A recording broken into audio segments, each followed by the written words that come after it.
Hello, everyone. I'm super excited today because I have a very special human being with me. So, before we dive into the interview, I'm just going to briefly introduce myself. So, my name is Sonia Delon, and I'm the founder of anahatahealingcircle.com.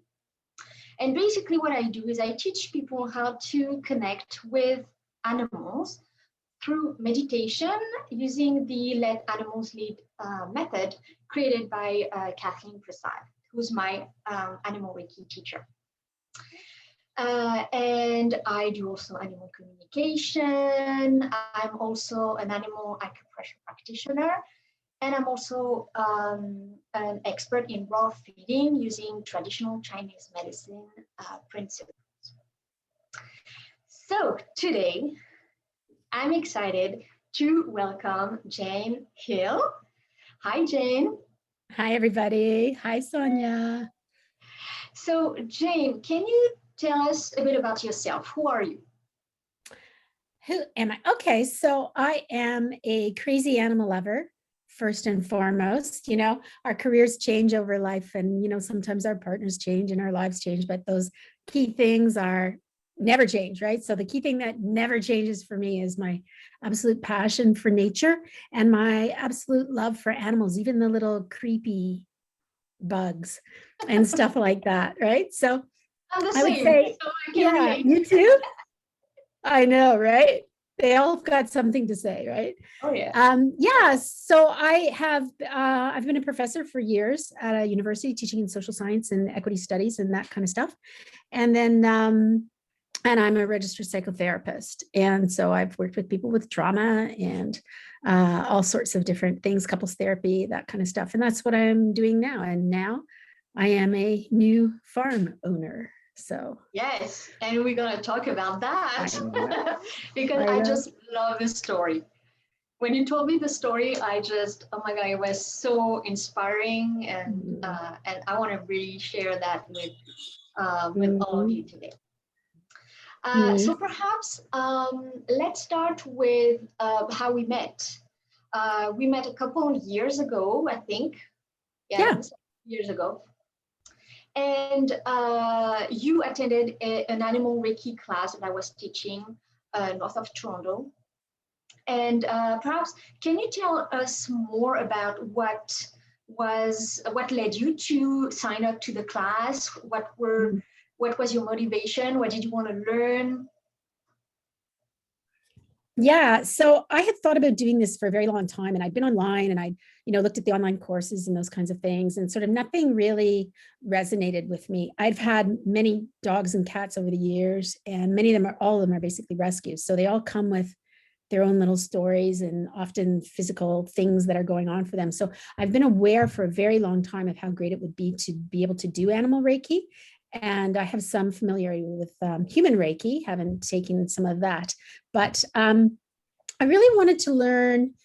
I really wanted to learn in person, and I really wanted to learn in an environment that I felt would open me up, like an expansive environment. And so when I saw, and honestly, Sonia, I can't remember whether somebody told me about you or whether I just stumbled upon you. I have no memory of that, but I knew right away when I saw it, I thought, oh, that's the course, that's the woman, that's what's happening, right? Like there it is right there. And what I loved about what you did is you did the animal Reiki classes on a farm. So there's the openness with animals that I didn't have a lot of experience with, but I was always curious about. I knew about horses. I'd spent some time riding and stuff in my life, but just the idea of spending a couple of days north of the city out in the sun, and with all those animals, all the cows and the horses that they had there just seemed to me to be like just super appealing. And of course, it was super fun sitting in the barn there and learning our theory and all that kind of stuff. That was like super cool. And the women were great and your classes were wonderful. So I came away from that just super happy that I had done that course. And of course, I had lots of opportunities to use the Reiki at home on my cats and dogs and that sort of thing. So it was great. And actually, I found the Reiki very, very helpful.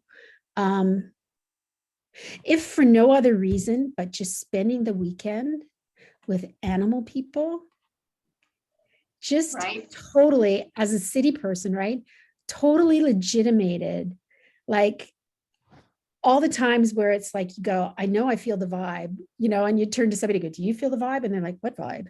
Right. And it's like, oh, well, maybe it's my imagination or something, right? It totally legitimated that. It was so great to spend the day, like a couple days with just like-minded people.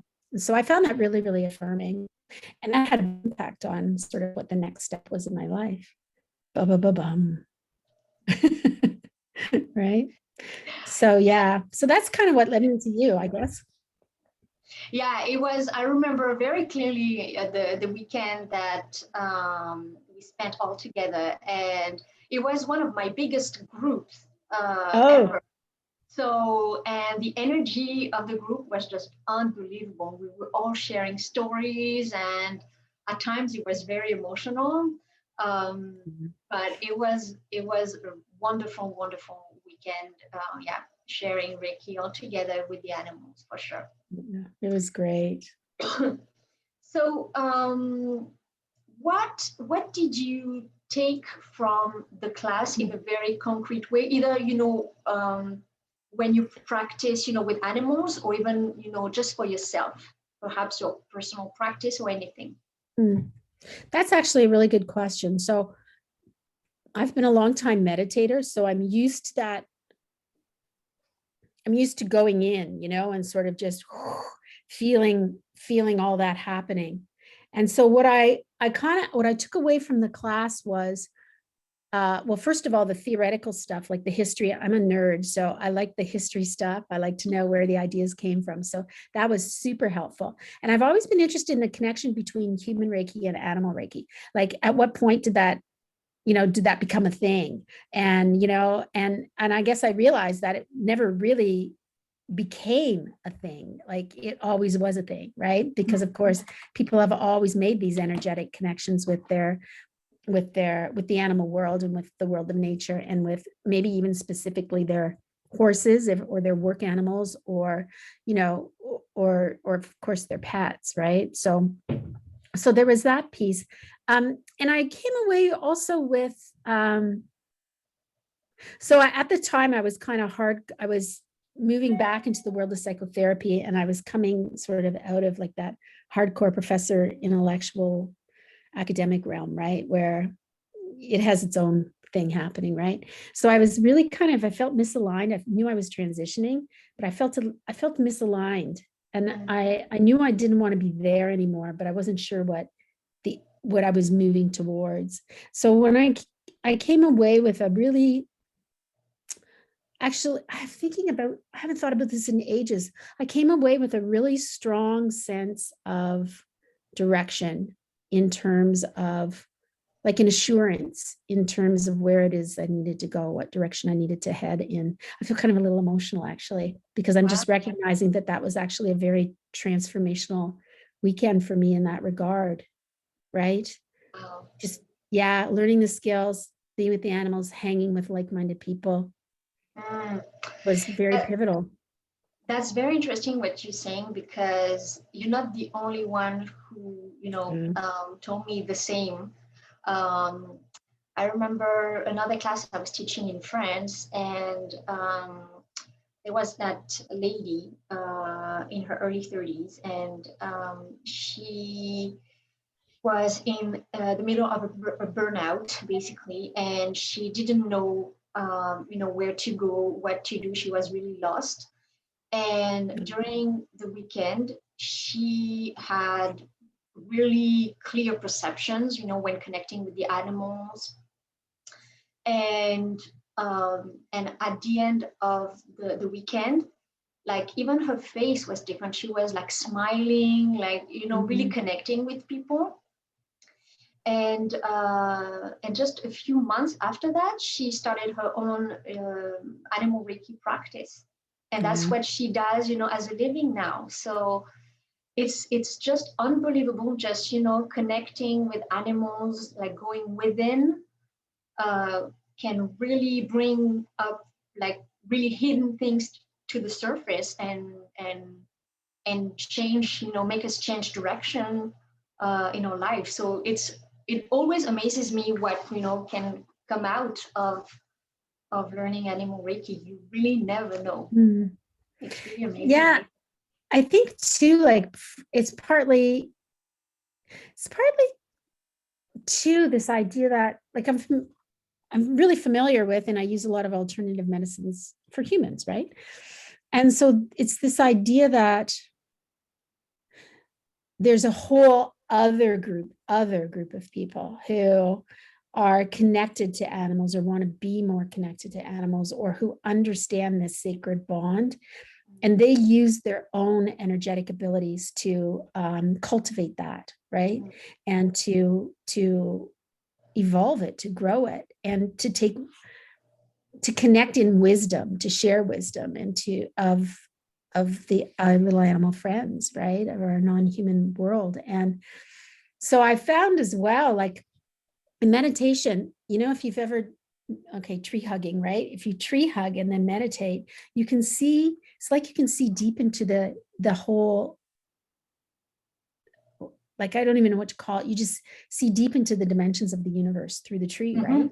And it's like that's what I realized as well, is that if I could shut off I can do it meditating, but I'm a little bit with the Reiki doing it that way. But if I could actually sort of shut off my rational dialogue while doing the Reiki with animals, then you can hear all their stories. They tell you everything, right?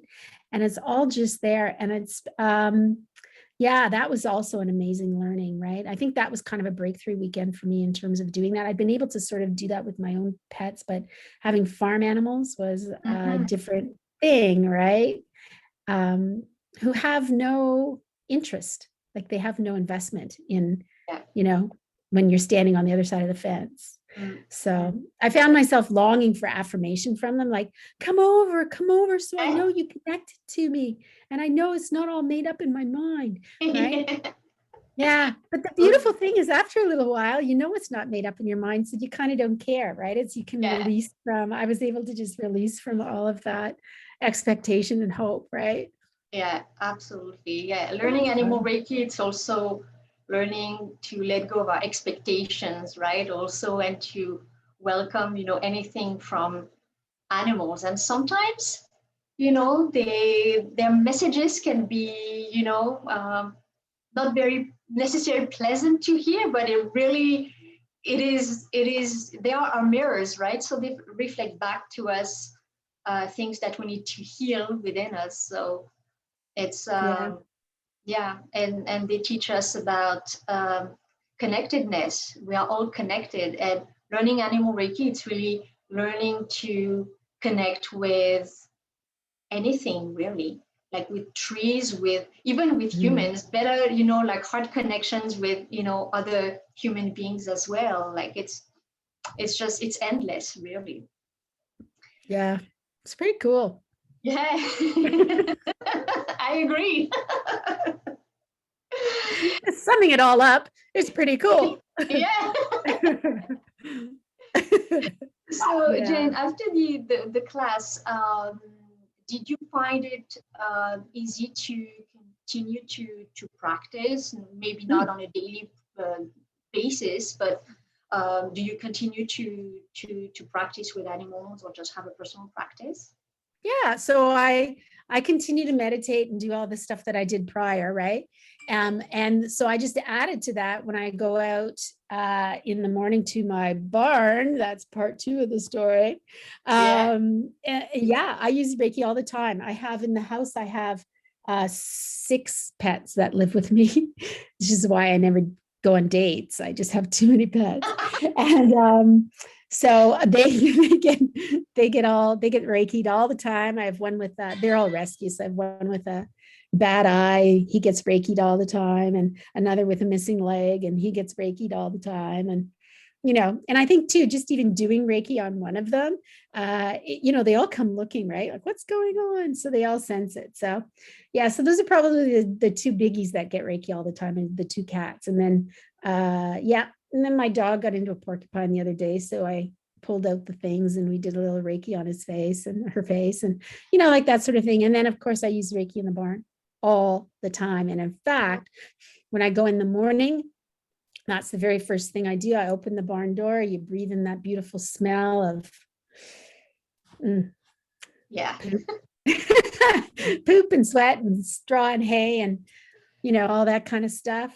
And then I just say my thank yous, my blessings, and then I just do a little Reiki. I try to sort of feel out who's where and what needs attention. And then I just go down into the stalls and I do that. And then I have this thing that I love to do, which is I sit out in the pasture with the horses. I sit on top of their giant hay bale, the big roundies.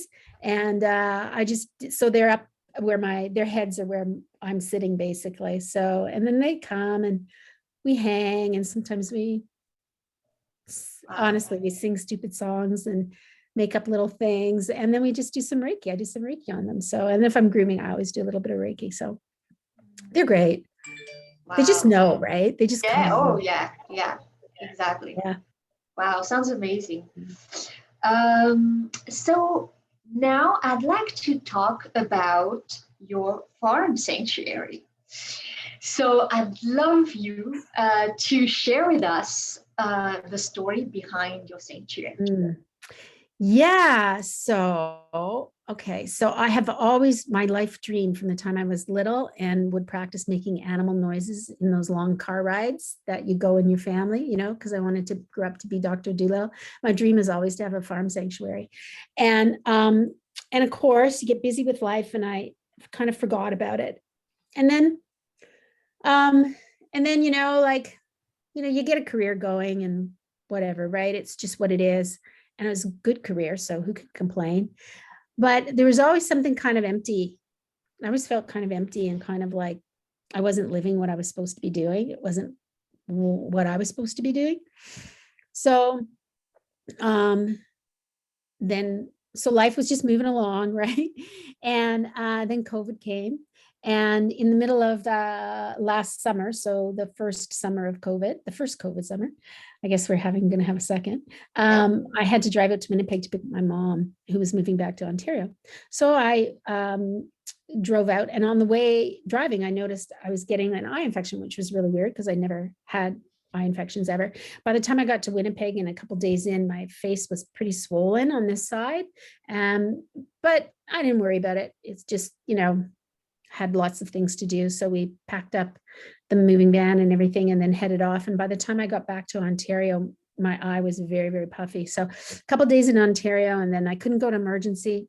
Long story short, I ended up at the hospital in emergency with a raging eye infection. And I lost all my vision in this eye. And I lost about, I don't know, maybe I had only about 30%, but it was that kind of thing, where the nurse says, how many fingers am I holding up? And her hand is like 2 feet away. And you say, I don't know, I can't even see your hand.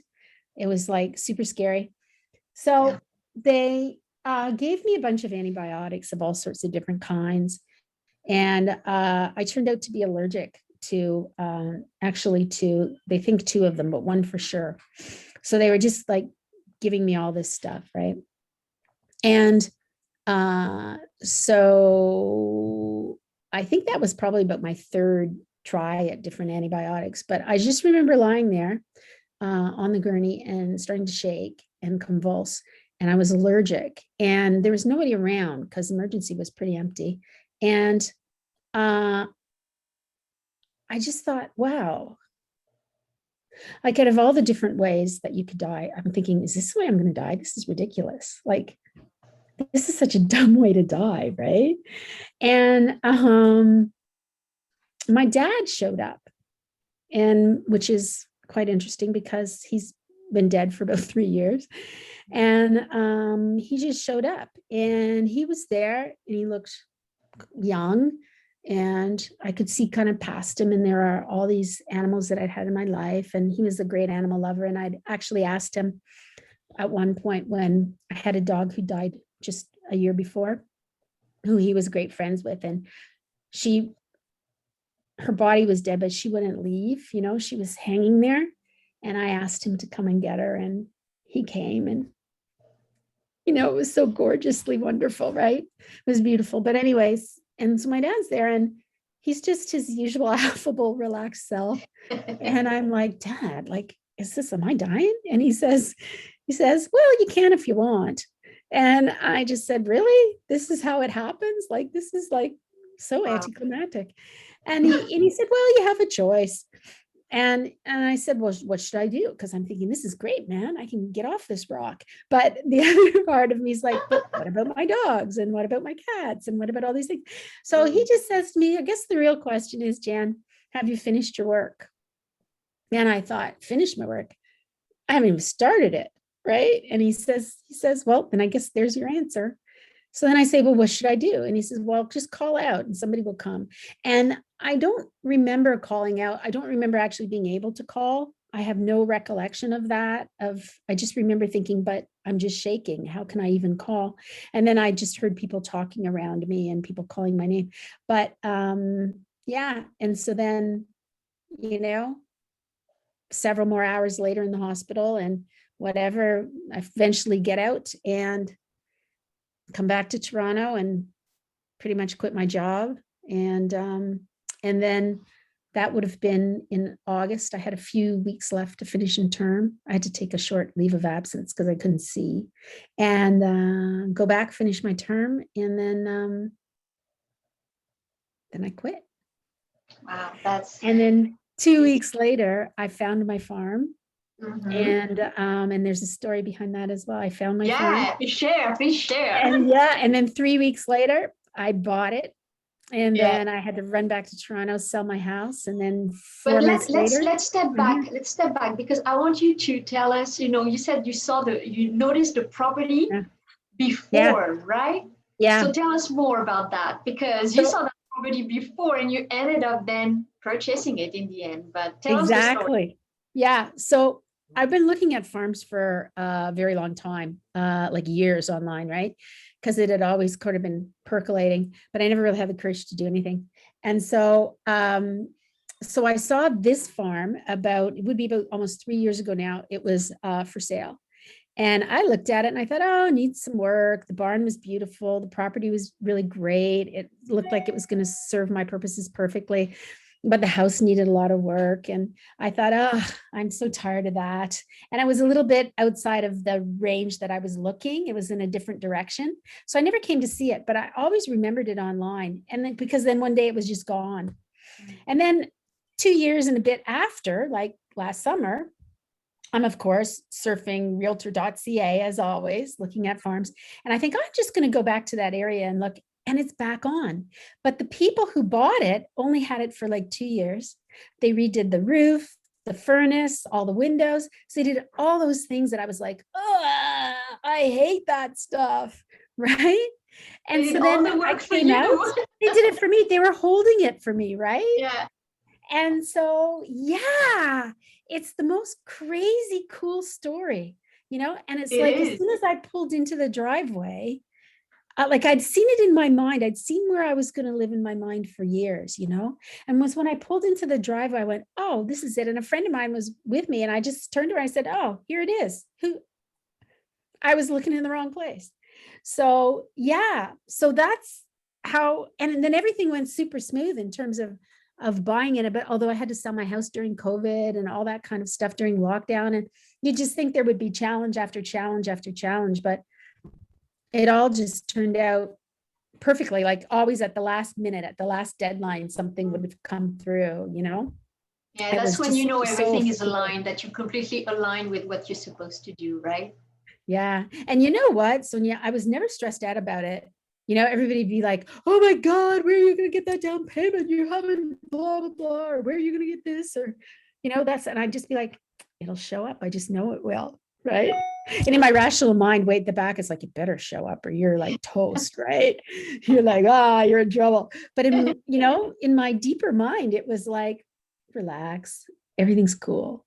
So, wow. And then here's the best part. So the people who were here had 3 horses. And so we negotiated into the deal because they were rescue horses, because of course, this is what I'm doing now, right?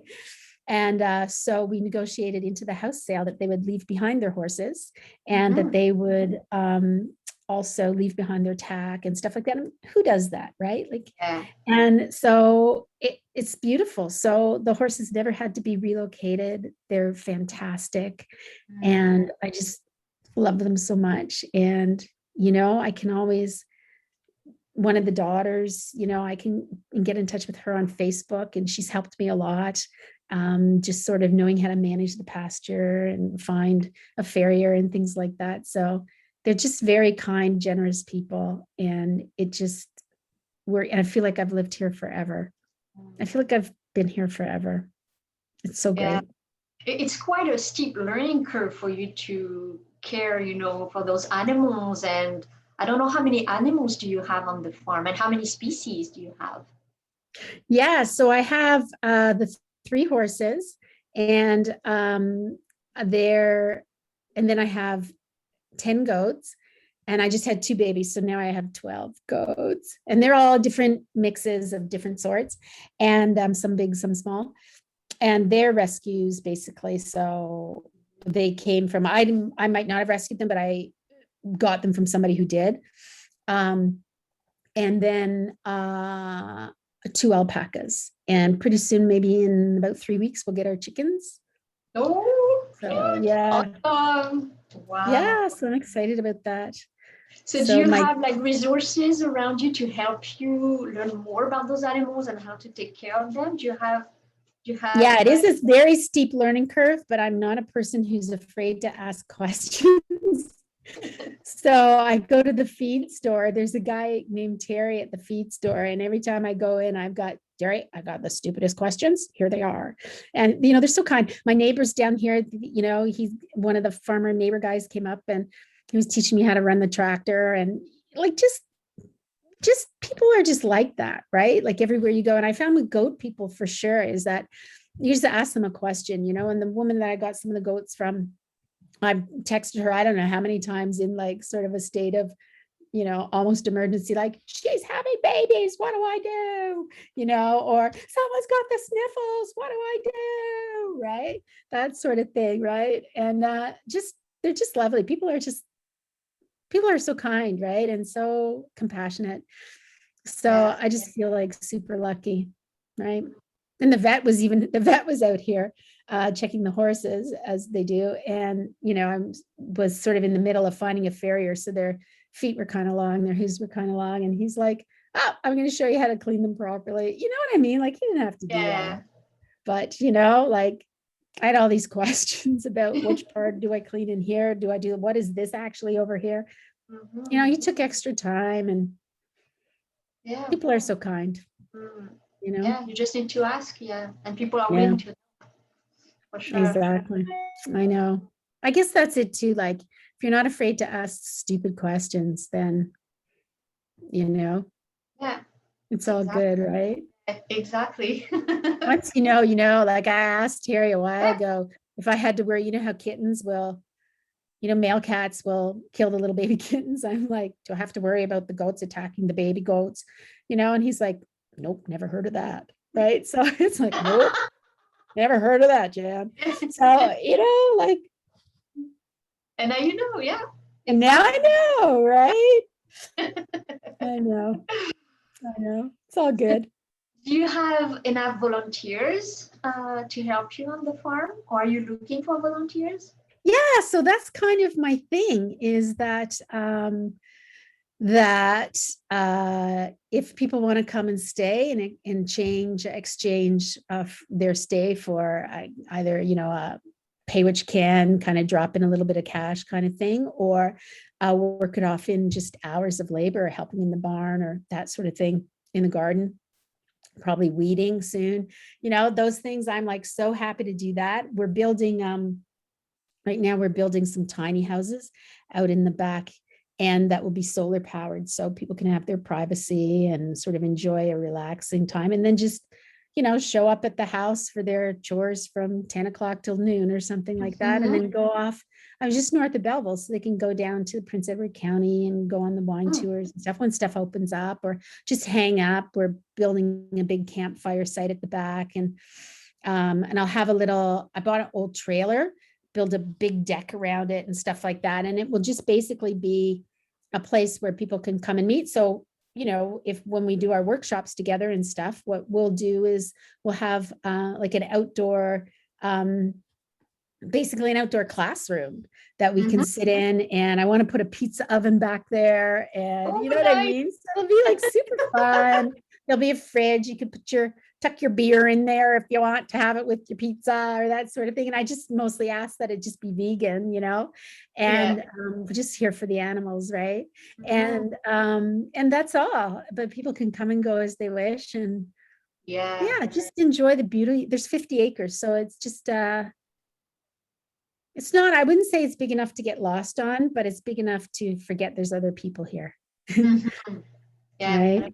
Yeah, for sure. I haven't been to your place yet, but I just can't wait. And as you were saying, we are planning on an Animal Reiki class early June. For now, I think we're going to keep the date. I think it's June 5th and 6th. Obviously, we'll have to adjust if the COVID restrictions are extended, because they just got updated today, and I think now no gatherings at all are allowed. So actually, I have to cancel another class that I have scheduled in May next month. But for now, it's June 5th and 6th. I'm really, really excited about it, and just to meet the place and to meet the animals, and it's going to be awesome. So that's cool. So I'm north of Belleville, so by about 40 minutes up by Madoc, just north of Madoc. So I was thinking about that. So if people come from away, right, then we don't have any room yet, because the tiny houses won't be built yet to do social distancing and with people. But there's lots of little places along Highway 62, little hotels, and there's a motel just down Highway 7 and stuff that people could stay, for example.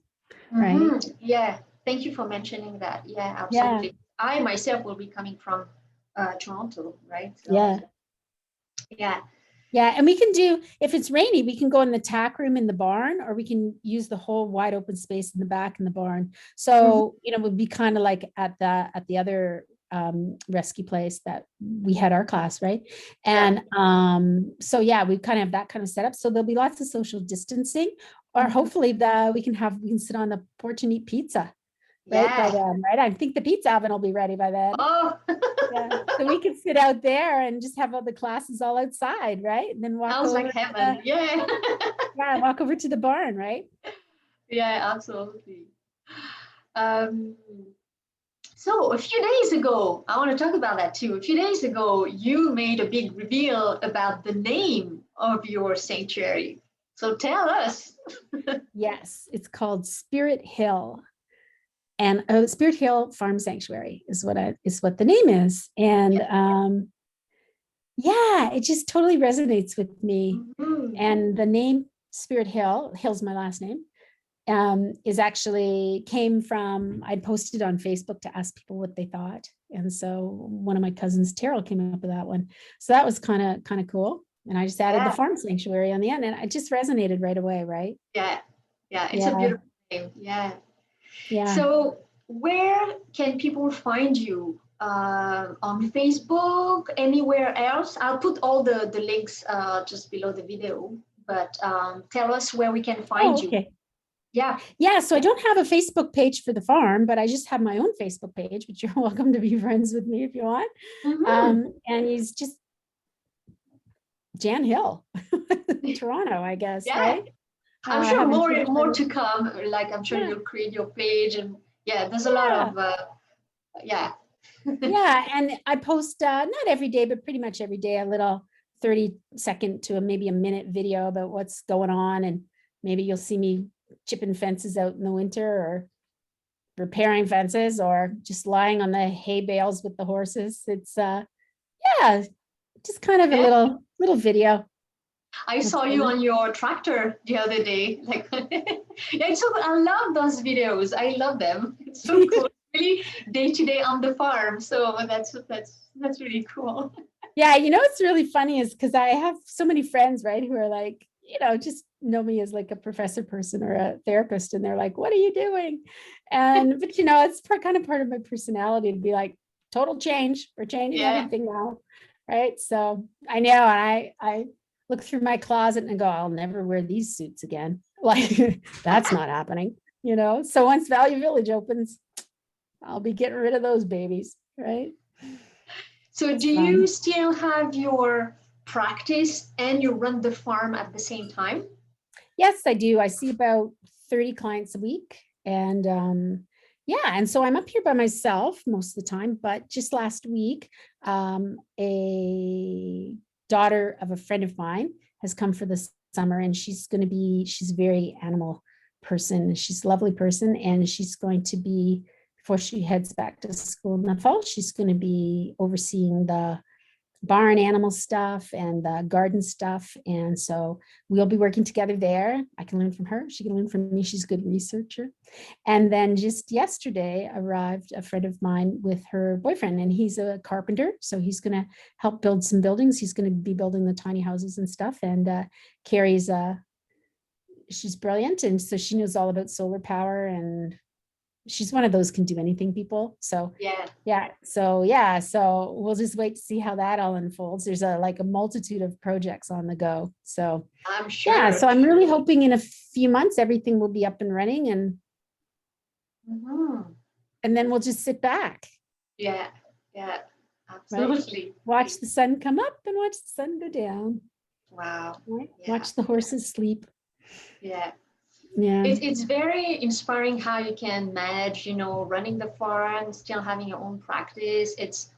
I know, having um, taught to animal Reiki to many different farm sanctuary, I know the work that's involved, Yeah. and it's not necessarily easy every day. And I find that just simply amazing that you are doing both at the same Mm. time. But I mean, it comes from the heart. So I know, like you don't, it's not draining necessarily because it really comes from the Oh, heart. But still, from the outside, I appreciate the work that's involved. So oh, thank you. It's funny, people will say that, but honestly, up here compared to my 100-hour work weeks in Toronto for, almost 2 decades, right, this is like nothing, right? right, And it's, I get my 10,000 steps in before 10 in the morning, and I'm like, yeah, yeah, right? Like, and I have to say, at first, for about probably the first 6 weeks, and I was up here by myself, my back was killing me, and I was like, oh my God. Because, like, I'm in my late 50s, right? So it's like, uh, this is crazy. And I think the neighbor people thought I was a little crazy. And, you know, like, but I found a rhythm to it. And now I've no aches or pains, nothing. And every morning I just look at the sun coming up. I look to see what the weather's like. And it's like, okay, let's go. Right. And you're absolutely right. When you're doing what you love, like, I just feel like I was just meant to do this. I was just meant to be here. And when you feel like when you're doing what you love, then it's nothing not work. hurts. Yeah, Yeah, nothing hurts, right? yeah. So I guess, and also too, I'm quite ignorant. So, like maybe there's a whole bunch of stuff I don't know that it's like, oh, you mean now I have to do this, Just keep right? Like, asking questions. exactly, right? That's right. So yeah, maybe I am a fool. I don't know, but at least I'm a happy one. But that's really what life is all about, is being, a fool and experimenting and trying new things. And I just love that about you and your work. Really, it's Oh, well, amazing. thank you. Thank you. Even It's my dog agrees. I know, right? It's funny. I was trying to remember the other day where I put something in my house in Toronto, which now I've only been out of for not even 4 months, right? But I was like, where did I put that couch? Like, how come this couch doesn't fit here like this? Where was it in my home in Toronto? And I had a really hard time even remembering what the inside of the house looked like that I'd had for 22 years. And I was like, whoa, this is weird, right? But it just shows me that it's just, I'm just exactly where I'm supposed to be, that, your brain just leaves behind all those things that are just not significant anymore, in a way, just Yeah. don't matter. Like Yeah, done is exactly. done, right? Yeah, why bringing up the past? You like fully in the present moment, doing your own thing that you love. So exactly. Yeah. Wow. Yeah, I know, right? Pretty weird and cool for me. Yeah, yeah, Yeah. yeah. What a amazing My story. dog, I was just say my dogs are pretty happy. They're Yeah. like, woohoo, right? Like they get to run all day and Yeah. roll and poop and have the best time ever. Right? Like, That's what life is all about. exactly. And I know that because they told me, Yo. right? Yeah, I know. Oh, nice. Well, Jane, I'd like to ask you if you want to add anything that we haven't Hmm. talked about. Anything you want to share, anything you want to add, or before we wrap this up? No, except that just, yeah, keep watching. And if you feel like you want a little farm holiday, a little farm getaway, just, yeah, look me up on Facebook, and and I also think that I would really hope people would be really, really happy to come and check out the digs and everything like that in your workshop, right? And yeah, it's very valuable experience. So I'm really looking forward to you being here, Sonia, Oh, and the me too. people that you will attract through that, right? To come here. Yeah. Yeah, it's as you were saying, it's always nice to connect with other animal lovers and just, Yeah. share our love for animals and practice Reiki all together. It's always a very precious moment. So, Yeah, it's good for the soul. yeah, absolutely. Absolutely. Yeah. Awesome. Well, thank you so much, Jane, for your time, for sharing your story with us. I had a Thank really you. amazing time with you, and I can't wait to teach at your sanctuary. It's crazy.